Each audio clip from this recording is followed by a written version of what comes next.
ભાઈ મને કીધેલી વાત કહું તમને, અમારે આજે નથી આવ્યો, બાકી અમારે એક ભેગો મૂકો આવે છે અંકિતની હારે, મંજીરાનો માણીગર છે. હા, એને એક ટેવ એવી છે કે જ્યાં હોય ને ત્યારે રામ રામ નો બોલે, રામ બોલો ભાઈ રામ બોલો. કોઈના લગ્નમાં ગયા હોય ને તો કે રામ બોલો, અરે ભાઈ અહીં તો તું નો બોલીએ રામ બોલો ભાઈ રામ, હજી આના ફેરા ફરે છે. મને કે ભગવાનનું જ નામ છે ને, ખાલી આગળ પાછળ બોલું છું. 2-3 વખત એને મારવાની તૈયારીમાં હતા ત્યારે મેં તો હાથ ઊંચા કરી દીધા, મારી યારે નથી. હા, કારણ કે આફતના પડીકા જેવા એ મુકાને અમારે બોલવામાં પ્રોબ્લેમ છે, એની જરાક જીભ જલાય છે. તે મૂકો મને કે સાંઈરામ આપણું ગોતો. મેં કહ્યું આપણું નહીં, તારું. આપણું ગોતાઈ ગયું. મેં કીધું મને કે પણ કહેવાય તો એમ જ ને. મેં કહ્યું બોલ તારી ચોઈસ કેવી છે, કેવી કન્યા તારે જોઈ છે? મને કે આપણા કરતા 2 વર્ષ મોટી કન્યા જોઈ છે. મેં કીધું એલા ગાંડો છો, 1-2 વર્ષ નાની કન્યા માણસ ગોતે લગ્ન સગાઈ માટે, મોટી મને કે આ જ લોચો છે. મેં શું? મને કે આપણાથી કન્યા મોટી હોવી જોઈએ. મેં કા? મને કે એટલે એ ખીજાય ને તો આપણને વડીલ જેવું લાગે, ખોટું ન લાગે. મને કે હવે આ મૂકાનું ગણિત, હજી તો આ ફાઉન્ડેશન છે. મૂકો જોરદાર આઈટમ છે. અને એ રેલવે સ્ટેશનમાં રાજકોટમાં ઊભો હતો, સાંજે 5-5:30 થયા હશે ને એમાં એક જણો દોડતો બેગ લઈને આવ્યો. હે ભાઈ, એ કે સૌરાષ્ટ્ર મેલ વહી ગઈ? મૂકો કે ઓખા બાંદ્રા? તો કે હા ઓખા બાંદ્રા. 5:30 વાળી? તો કે હા 5:30 વાળી.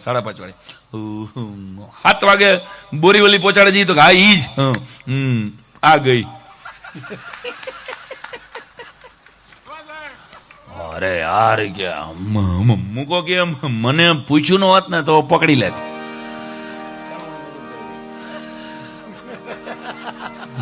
મને પૂછ્યું ને એમાં પકડી લીધી, ચુકાઈ ગઈ. કે હવે શું કરવું? તો કે આ 2-3 જણા બેઠા ને બેન્ચ ઉપર, અહીંયા બેસ જાઓ. કા? તો કે જેટલાએ મને પૂછ્યું ને એ બધા અહીંયા એસ્ટ્રોન સાઉન્ડ ભાઈ બેઠા છે.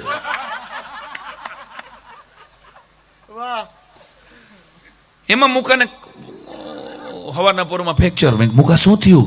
મને કે શું થાય? શું થયું? તું આ ફ્રેક્ચર? મને કે કૂતરું કરડ્યું.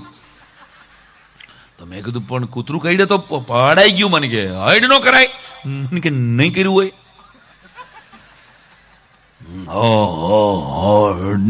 ડન નીકળે ને એ પેલા તો કૂતરું નીકળી ગયું. મને કે 4G સ્પીડે આવેલું. બહુ કહેવાય, શું બહુ કહેવાય, પણ બહુ મજા આવી. કા? મને કે પોચું લાગી ગયું. કૂતરા કઈ એમાં પોચું લાગે કોઈ દી? મેં કીધું દાંત. અરે મને કે ઈ તો વાત છે, કૂતરાને દાંત નહોતા. મને કે એટલે પોચું લાગી ગયું. મને કે ગલગલિયા થયા ખાલી.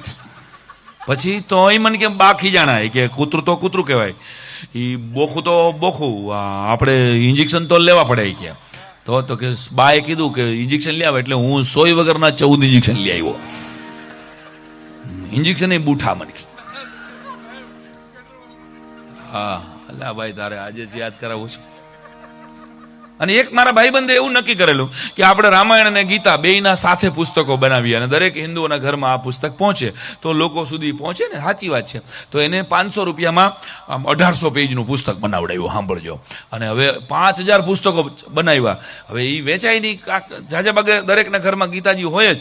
એટલે કે લે નહીં 500 રૂપિયાનું પુસ્તક રામાયણ ને ગીતા. મને કે હવે આ વેચાતા નથી. 2 સેલ્સમેન રાખ્યા. 1 મહિનો સુધી સેલ્સમેન સોસાયટીમાં આટા મારે.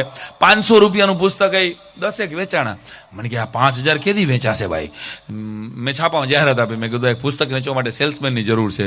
આ મૂકો ઓળખી ગયો, વાંચી.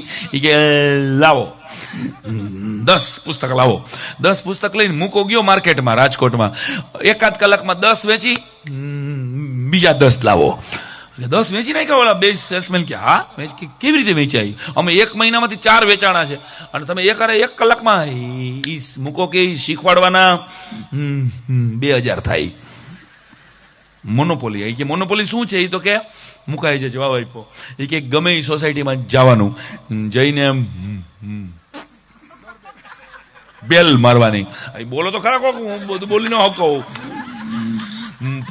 બેલ મારવાની કે ભાઈ કે બેન આવે એટલે કહેવાનું કે 1800 પેજનું પુસ્તક. બોલો તો ખરા તમે, 1800 પેજનું પુસ્તક રામાયણ અને ગીતા ભેગા છે, 500 રૂપિયા કિંમત છે. લેવી છે કે વાંચું?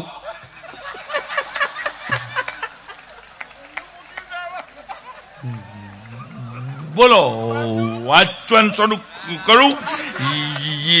એક નિમિષ. ઓલા વિચારે કે આ વાંચવા બેસે આખી રામાયણ તો 3 વર્ષે રામાયણ પૂરી થશે. 3200 રૂપિયાની તો ચા પીવાઈ જશે. આના કરતા આનું પુસ્તક લઈ લો, આને કાઢો. બોલ, વેચતા આવડવું જોઈએ ભાઈ. આ માર્કેટિંગ છે ને, એટલે ફરી ફરીને. અને કાકા અમારા ઘરની બાજુમાં રહે છે. એ કાકા બહુ અકોણા. મને કહે, સાઈરામભાઈ તમે આટલા બધા ગુજરાતમાં ફરો છો, મને ક્યાંક નોકરી અપાવો. મેં, કાકા તમારી ઉંમર કેટલી થઈ? મને કહે 60 વર્ષની. મેં તો તમારી પેન્શનની ઉંમર થઈ. મને કે તો પેન્શન અપાવો. લડી જ લેવું છે માણસો. અરે યાર, મેં કીધું એમ નોકરી વગર પેન્શન મળે? મને કે ઈ તમારે જોવાનું, મારે થોડું જોવાનું હોય. ખારું. તો એ કાકા એમાં બાજુમાં 10 માળની બિલ્ડિંગ છે, એમાં ઉપર ઉભા હતા 10મા માળે, અને કોઈક વાત કરતા હતા. એમાં એક જણો દોડતો 10મા માળે ગયો. ગોરધન કાકા. કે શું છે ભાઈ? તમારી દીકરી. તો કે શું થયું મારી દીકરીને? તો તમારી દીકરી ભાગી ગઈ. હે, દીકરી ભાગી ગઈ? ફોન કર્યો, ઘા. હવે શું જીવવું? 10મા માળેથી સીધું કાકાએ જમ્પ લાવ્યું. સાંભળજો, કાકા અહીંયાથી પડ્યા ને 8મા માળે પહોંચ્યા ને ત્યાં એને યાદ આવ્યું કે મારે ક્યાં દીકરી છે. 6ઠા માળે એને બરાબર યાદ આવ્યું કે ભાઈ મારા ક્યાં લગ્ન થયા છે. અને બીજા માળે પડતા પડતા એને બરાબર યાદ આવ્યું કે હું ક્યાં ગોરધન કાકા છું. ગોરધન તો મારી સામે રહીએ છે, મારું નામ તો પરસોત્તમ છે. ધાડ કરતા પડ્યા ત્યાં.